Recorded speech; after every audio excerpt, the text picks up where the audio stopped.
So hi guys, andito po tayo guys sa MOA. So ganito pala guys, tinatambakan yung dagat sa MOA para maging lupa. So ayan, yung nakikita po natin ngayon ay buhangin yan guys. Galing sa isang napakalaking barko. So parang may gagawin na naman sila dito na lugar. Gagawin na naman nila lupa yan guys, ang karagatan.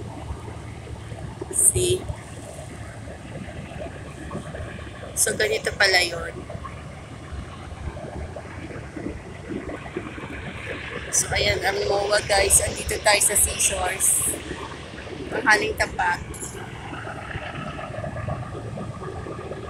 Ayan, see? So napakaraming buhangin yan.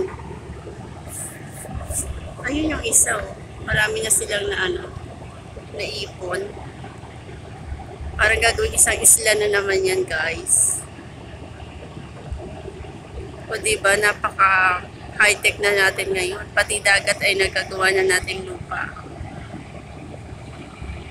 Buhangin yan guys. See?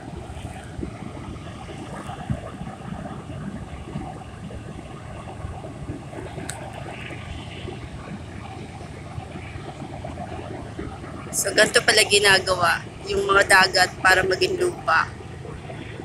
Yan. Only in the Philippines. So, meron din ito sa Dubai. Nakikita ko. May ginagawa rin silang ganito sa Dubai.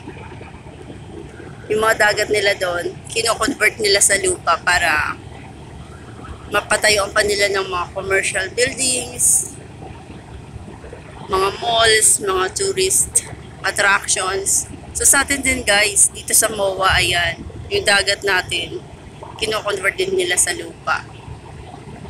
Yan, para mag-expand pa yung MOA. See? So ganito pala yung ginagawa. Close up natin. Yan, buhangin yan guys. Yun lang guys. Ingat lagi and God bless.